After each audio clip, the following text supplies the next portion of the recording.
এই মুহূর্তে আমি যে জায়গাটিতে দাঁড়িয়ে আছি সে জায়গাটি হলো আখিলপুর।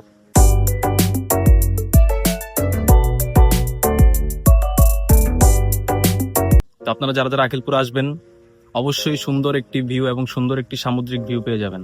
তো এখানে আমরা কিভাবে আসলাম, আমাদের কত টাকা খরচ হয়েছে সেটা জানতে চাইলে সম্পূর্ণ ভিডিওটি দেখতে হবে আপনাকে। আমরা সকাল সকাল বাসা থেকে বের হয়ে চলে আসলাম একই খান মোড়ে এবং এইখান থেকে একটি লোকাল বাস ঠিক করে আমরা চলে যাব ছোট কুমির স্টেশনে। জনপ্রতি 40 টাকা করে একটি লোকাল বাসে উঠে এখন আমরা চলে যাচ্ছি ছোট কুমিরের উদ্দেশ্যে।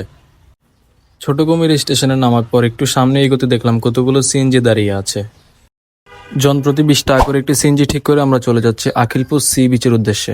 যাওয়ার পথে এরকম সুন্দর সুন্দর গ্রামীণ দৃশ্য আপনারা দেখতে পারবেন। তো আমরা ফাইনালি চলে আসলাম আখিলপুর সি বিচে।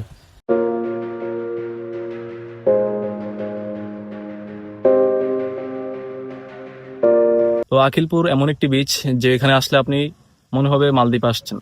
খুবই সুন্দর এবং খুবই শান্তির একটা জায়গা আখিলপুর।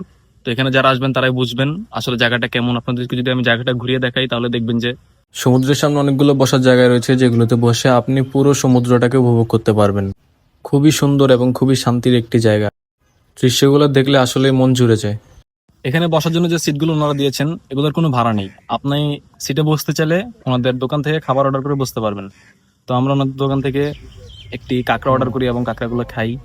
খাওয়ার পর ওনারা আমাদেরকে এই সিটটাতে বসতে দিয়েছে। দেখতে দেখতে সন্ধ্যা হয়ে গেল এবং সূর্যাস্ত সময় হয়ে গেছে। এখানে অনেক সুন্দর সানসেট পাওয়া যায়। তো আখিলপুরে আসতে আমাদের জনপ্রতি খরচ হয়েছে 250 টাকা করে। আপনারা যারা ঢাকা বা অন্যান্য ডিস্ট্রিক্ট থেকে আসবেন তারা প্রথমে চট্টগ্রাম এসে ছোট কুমির স্টেশনে এসে দেন সিএনজি দিয়ে যেতে পারবেন ওইখানে। তো আজকের ব্লগটি এতটুকুই। যদি ভালো লেগে থাকে অবশ্যই পাশে থাকবেন। সুস্থ থাকবেন, ভালো থাকবেন। খোদা হাফেজ।